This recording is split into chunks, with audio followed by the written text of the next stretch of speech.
It's not what I asked, Mr. Gorka. I don't care what you asked. That's not I'm giving you the truth. I'm giving you, no, because you're using an if you want to ask him what he meant, try and get an interview with him. I am your Can you help us out with that, Mr. Gorka? I am happy to, but only if you don't do the classic prevarication and interruption, because we're not interested in fake news, okay? Let me just very phrase simple. Let me phrase it. No fake news here. Let me phrase it a slightly different way. Then I will end the interview. Let me just ask you one question. That is all it took. A British journalist named Ben asked Trump's deputy assistant Sebastian Gorka one simple question. What did Donald Trump mean when he said about Ukraine, "You do not take on a nation 10 times your size"? That is it. One question. And Gorka refused to answer it 7 times. 7. He tried changing the subject. He tried attacking the media. He tried playing the victim. He said, "I do not care what you asked." He called the journalist a child. And when finally asked whether Trump's promise to end the war on day 1 was now a broken promise, he said, and I quote, "I am not going to answer your stupid, childish questions." That right there is what total surrender sounds like when someone has run out of road. If this is your kind of content, hit that subscribe button, because we break this stuff down every single time. Now let us get into it. News yesterday, it's not a war that should have started. You don't do that. You don't take on a nation that's 10 times your size, which seems to me to be suggesting that Ukraine should have let itself be invaded and not responded. No, that's a hackneyed talking point of the gutter press. We don't blame Ukraine for being invaded. That's asinine, that's moronic, that's imbecilic. What did he mean? You don't take on a nation that's 10 times your size. What does that mean? The bottom line is the following.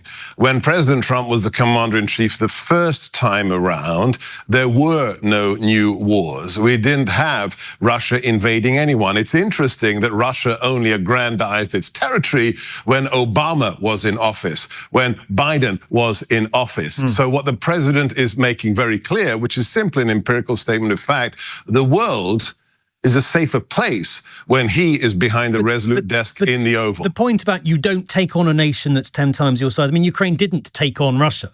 Russia invaded unprovoked and Ukraine sought to defend itself. So what does he mean by that? You don't take on a nation that's 10 times your size? We're not casting aspersions and we are not blaming Kiev at all. So the fact is, when President Trump is the commander-in-chief, the world is a safer place. We've seen it's hard to keep up with the president, and he is our boss here in the White House. We've had more than 6 peace treaties since he entered office, whether it's in Africa, whether it's Armenia, Azerbaijan. So let's just talk about the facts. When the left is in control, the world is a powder keg. And I'm not. You can try and interrupt me again and ask me a question for a third time. I'm just going to bring you back to the first one, if I could. The bottom line is everybody is safer. All right, I hear your point on that. I hear your point. It's a slightly separate one I asked you, which was just what President Trump meant when he said in relation to Ukraine, you don't do that. You don't take on a nation that's 10 times your size.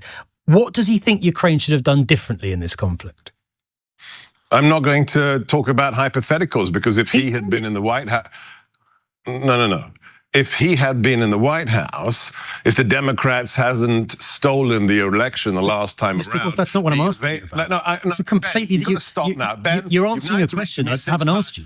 You've interrupted me 6 times. Because you haven't answered my question. If you don't like the answer, you can terminate the interview. It's not an answer. But if you want to actually let me speak, I will tell you. What did Donald Trump mean? You don't do that. You don't take on a nation that's 10 times your size.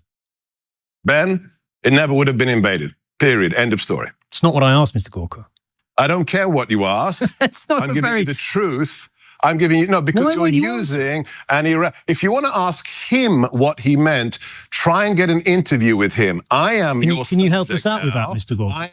I am happy to, but only if you don't do the classic prevarication and interruption, because we're not interested in fake news, okay? Let me just phrase simple. Let me phrase it. No fake news here. Let me phrase it a slightly different way.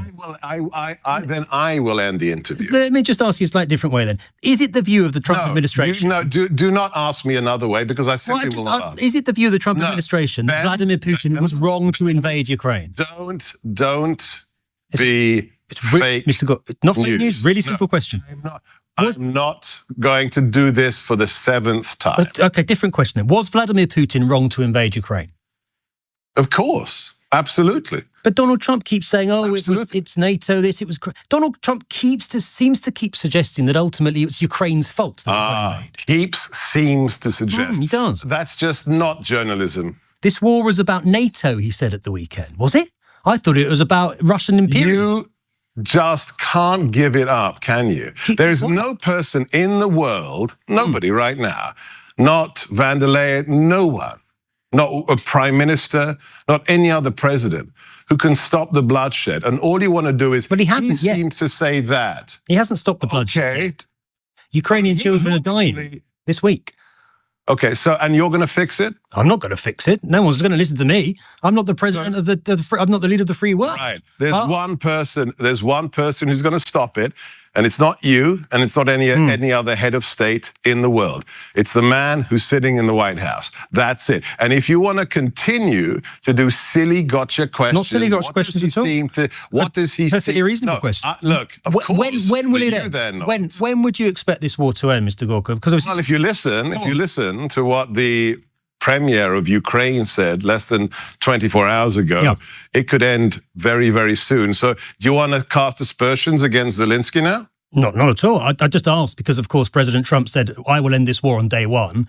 We're now on day, you tell me we're well into 6 months in office. That's the important thing, isn't it, right? It's for you to score points against the president. I'm just asking when this bloody brutal war will end. We know what you're doing, Ben. You're trying to score points because you don't like the president. Just asking you when the war, in your view, as the senior director for counterterrorism... crystal ball. Do you have a crystal ball? I'm not privy to these talks. I'm not the deputy assistant to the president of the United States of America. Even if you were privy to them, can you predict the future? I've yet to know a human being who can predict the future. Do you think the war will still, in your view, do you think the war will still be waging at the end of this year? I pray to the Lord above that it's not, and I think that we have the greatest chance ever right now to stop the bloodshed imminently. Why do you think President Trump wasn't able to end it on day one, like he promised? Oh, you're a child. Stop it, Ben. No, he made that promise to the American people. Stop it, Ben. You really don't care about the suffering, do you? You just want to score points. What you do. All you can do is bring it back to he said that, he said this. Why don't we talk about the fact that only one person can do what happened in Alaska, only one person can do what happened in the White House on Monday, but no, you want to score points. It's pathetic. Grow up, Ben. It's my job. Grow up, Ben. It's my job to hold people in positions of power, like you and the Trump administration, to account and to compare what you said to what you've done. And I'm not saying President Trump hasn't made progress. I'm simply saying he promised one thing, and right now that promise hasn't been delivered. You can't dispute that. I'm not here for you to score points against the president. But you can't dispute the fact that he said more than 60 times, I'll end the war on day one. And we're 6 months in. If you bring this back one more time, you have demonstrated that you're a child and you're not actually a journalist. Why can't do it again. Answer that? Why can't you answer it? Because I'm not here to score points against the man 80 million people chose as the commander-in-chief. It's not my job. You accept You may think it is your job, but it's not. Do you accept it's an unfulfilled, perhaps a broken promise at this point in time? I'm not going to answer your stupid, childish questions. All right, we'll leave it there, Mr. Gorka. Really appreciate your time. Sebastian Gorka is the Deputy Assistant to President Trump and Senior Director for Counterterrorism on the National Security Council. President Trump said, for what it's worth, more than 60 times, I will end this war on day one. And then admitted in the Oval Office on Monday that it had been far harder than he thought. Quite why he thought it would be as easy as he made it sound, I don't know. Mr. Gorka won't tell us. But there we go. We do our best. Thank you very much indeed, Sebastian Gorka. What Sebastian Gorka did in that interview is not unique to him. It is a playbook. A very specific, very deliberate set of tactics used by Trump operatives whenever they are asked a question they cannot answer. And it is worth naming each one so you can recognize them the next time you see them, because you will see them again. The first tactic is the pivot. You ask about Ukraine, they start talking about Obama. You ask about the war, they talk about peace treaties in Africa. The idea is to create so much noise around the question that by the time they finish speaking, the original question feels like it was a long time ago. Ben did not let it work. He just came back. Every single time. Same question. Different phrasing, same answer required. The second tactic is the media attack. Fake news, gutter press. You are trying to score points. You do not care about the suffering. The goal here is to make the journalist the story instead of the question. If you can get the audience focused on whether the journalist is biased, then nobody is focused on the fact that the question still has not been answered. Ben did not take the bait. He acknowledged it and came straight back to the question. The third tactic is playing the victim. You are interrupting me. You just want to score points. You are being childish. You do not care about Ukrainian children dying. This is the most cynical of all the tactics because it uses genuine human suffering as a shield against accountability. Gorka invoked Ukrainian children dying in the same breath as refusing to answer whether Trump's Day One promise was broken. That is not compassion. That is a deflection wearing compassion as a costume. And then came the moment that gave the whole game away. I do not care what you asked. 5 words that told you everything you needed to know about why Sebastian Gorka was in that studio. He was not there for an interview. He was not there to answer questions or provide information or be held accountable for anything. He was there to deliver a message, and the journalist asking questions was an inconvenience to be managed rather than a person to be engaged with. That one line is the clearest possible window into how this administration thinks about the press, about accountability, and about the public's right to know. And then there is the Day One promise. Trump said more than 60 times during the campaign that he would end the war in Ukraine on day one. 60 times. It is not a misquote. It is not taken out of context. It is not a figure of speech. He said it 60 times. We are now well past day one. The war is still going. Ukrainian children are still dying, to use Gorka's own framing. And when Ben asked the most natural follow-up question in the world, why has that promise not been delivered, Gorka called it stupid and childish and refused to answer. Because there is no answer. You cannot explain away 60 promises with a pivot to Armenia. This is what political operatives on both sides of the Atlantic do when they have nothing left. They call you a child for asking. They accuse you of not caring about suffering while refusing to address the suffering. They tell you they are giving you the truth while declining to answer a single question. And they walk away thinking they won because they did not concede anything on camera. But what they actually did is demonstrate live on air that they cannot defend the record they are supposed to be defending. That is not a win.